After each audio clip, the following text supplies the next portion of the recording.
नमस्कार दोस्तों, आज हम पढ़ेंगे संधि। अथवा विकार उत्पन्न होता है उसे संधि कहते हैं। संधि को समझने के लिए यह भी कह सकते हैं कि दो अत्यंत निकटवर्ती वर्ण जब आपस में आकर मिलेंगे तो उससे नए वर्ण की उत्पत्ति होगी, उसे संधि कहते हैं। दो अथवा दो से अधिक वर्णों के मेल से जो परिवर्तन होता है अथवा विकार उत्पन्न होता है उसे हम संधि कहते हैं। मैंने कहा कि निकटवर्ती वर्ण जब आपस में आकर मिलेंगे तो इन दोनों वर्णों के मिलने से परिवर्तन होगा और नए वर्ण की उत्पत्ति होगी। जैसे देव जोड़ आलय, देव में व है और आ है, व का अ लिए और आ का आलय का आ लिए, ये ही दो निकटवर्ती वर्ण हो गए। अ प्लस आ बराबर आ होता है। इसमें अ और आ के वर्ण के मिलने से संधि हुई और नया वर्ण आ के रूप में आया। दूसरा उदाहरण, महाजोड़ ईश, महा का आ आया और ईश का दीर्घ ई, ये दोनों के मिलने से नए वर्ण की उत्पत्ति हुई। ए बराबर महेश हो गया। उसी तरह महाजोड़ ऋषि, महा का आ लिया गया और ऋषि का री लिया गया, ये दो वर्ण आपस में आकर मिले, नए वर्ण के रूप में अर आ गया, बराबर महर्षि हुआ। इस प्रकार कह सकते हैं कि दो अत्यंत निकटवर्ती वर्णों के मिलने से जो परिवर्तन होता है अथवा विकार उत्पन्न होता है उसे संधि कहते हैं। अब आते हैं संधि विच्छेद क्या है। तो संधि से बने शब्द को पुनः पूर्व स्थिति में लाना संधि विच्छेद कहते हैं। समझने के लिए कह सकते हैं कि संधि को दो अथवा दो से अधिक भागों में विभक्त करना संधि कहलाता है। जोड़ने की स्थिति को संधि कहते हैं और अलग करने की स्थिति को विच्छेद कहते हैं, विच्छेद कहलाता है। संधि के तीन भेद हैं। पहला स्वर संधि, दूसरा व्यंजन संधि और तीसरा विसर्ग संधि। अब हम लोग स्वर को समझेंगे, स्वर को जानेंगे। स्वर क्या है? तो स्वर की परिभाषा पर जब गौर करते हैं तो देखते हैं दो अथवा दो से अधिक वर्ण, सजातीय वर्ण आपस में आकर मिलते हैं, वह स्वर संधि कहलाता है। इस तरह कह सकते हैं कि स्वर वर्णों के कारण स्वर वर्ण में जो परिवर्तन होता है उसे स्वर संधि कहते हैं। कहने का तात्पर्य यह है कि स्वर को किसी अन्य वर्ण की सहायता नहीं लेनी पड़ती है, स्वर के कारण ही स्वर वर्ण में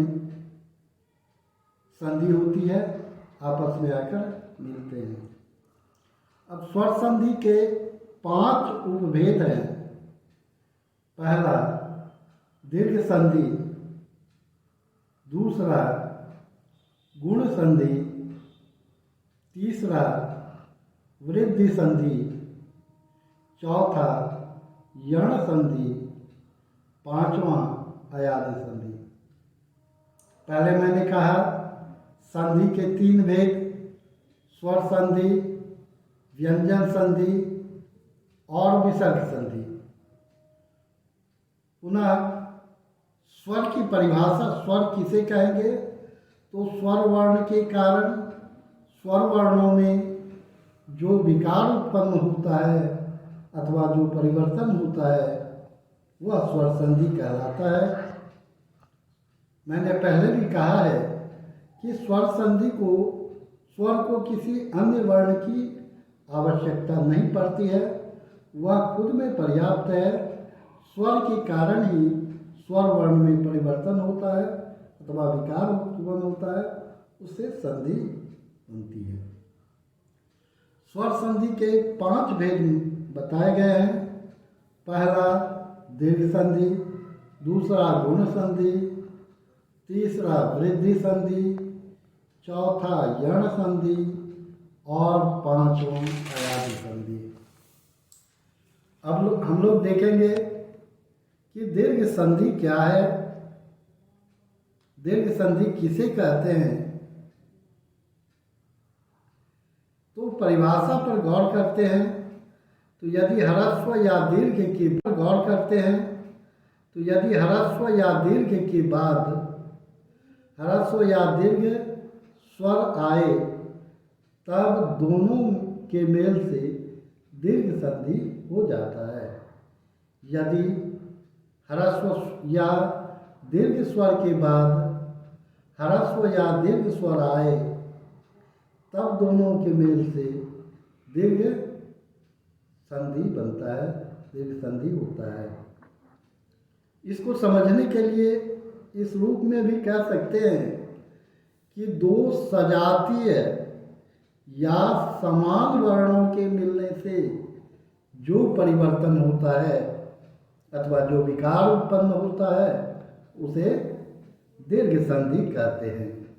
सजातीय का अर्थ होता है समान स्वर, दोनों में पद में एक ही समान स्वर हो, एक ही जाति का स्वर हो।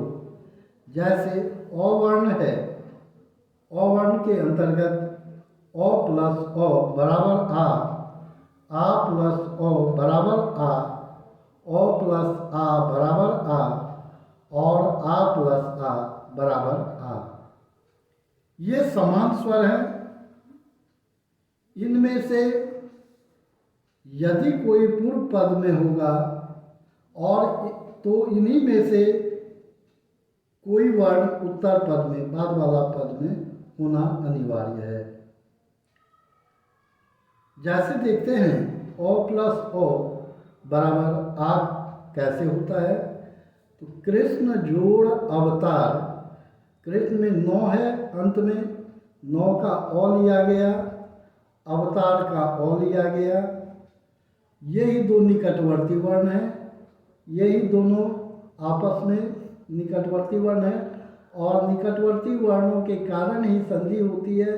यही दो निकटवर्ती वर्ण आपस में मिलते हैं। कृष्ण का ओ, अवतार का ओ बराबर नया वर्ण आ गया आ। अब यदि पूछा जाए कृष्णावतार में किन किन वर्णों की संधि हुई है तो यहाँ बताएंगे ओ प्लस ओ की नया वर्ण क्या हुआ, तो नया वर्ण आ के रूप में आया। इसलिए कृष्ण जोड़ अवतार बराबर कृष्णावतार। विद्या जोड़ अर्थी, विद्या का आ लिया गया, अर्थी का ओ लिया गया। यही दो निकटवर्ती वर्ण हैं। बराबर विद्यार्थी नया वर्ण आ के रूप में आया। ओ और आ और ओ ये दोनों मिलकर नए वर्ण को उत्पन्न किया आ के रूप में। उसी तरह यथा जोड़ अर्थ, यथा में थो में आ है, आ लिया गया, अर्थ का ओ लिया गया, आ प्लस ओ बराबर आ अर्थात यथार्थ शब्द बना। अब देखा जाएगा कि ओ प्लस आ बराबर आ कैसे होता है। तो एक उदाहरण है न्याय जोड़ आलय। न्याय में यो है, यो का ओ लिया गया, आलय का आ लिया गया। तो ओ प्लस आ बराबर यहाँ आ हो जाएगा न्याय आलय बराबर न्यायालय शब्द बना। उसी तरह पर्वत जोड़ आरोहण, पर्वत में तो है व्यंजन है, इसका ओ लिया गया, आरोहण का आ लिया गया। ओ प्लस आ बराबर आ होगा पर्वत जोड़ आरोहण बराबर पर्वतारोहण। पुनः आ प्लस आ बराबर आ कैसे होता है। तो दया प्लस आनंद, दया का आ लिया गया, आनंद का आ लिया गया, ये दोनों वर्ण आपस में आकर मिले, नए वर्ण के रूप में पुनः आ हो गया बराबर दयानंद शब्द बना। महाजोड़ आत्मा, महा का आ लिया गया, आत्मा में आ है, ये दोनों वर्ण आपस में मिले, नए वर्ण के रूप में आ आया, मिलकर संधि महात्मा बन गया। इसी तरह ई वर्ण है, ह्रस्वई जोड़ ह्रस्वई बराबर दीर्घई, दीर्घई जोड़ ह्रस्वई बराबर दीर्घई, ह्रस्वई जोड़ दीर्घई बराबर दीर्घई, और दीर्घई जोड़ दीर्घई बराबर दीर्घई होता है। जैसे कवि जोड़ इंद्र, कवि में ह्रस्वई आया अंत में, इंद्र का पहला वर्ण ई आया, ये दो निकटवर्ती वर्ण हैं।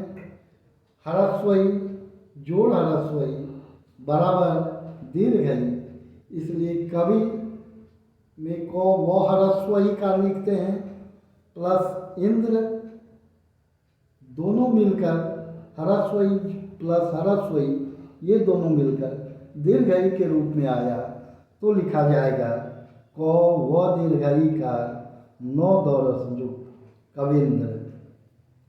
उसी प्रकार अभी जोड़ इष्ट और भौ ह्रस्वई का है, यहाँ प्रथम पद का अंतिम वर्ण ई आया ह्रस्वई, और अंतिम पद का प्रथम वर्ण ह्रस्वई आया, दोनों मिलकर दीर्घई बना, तो अभी जोड़ इष्ट बराबर अभीष्ट हो जाता है।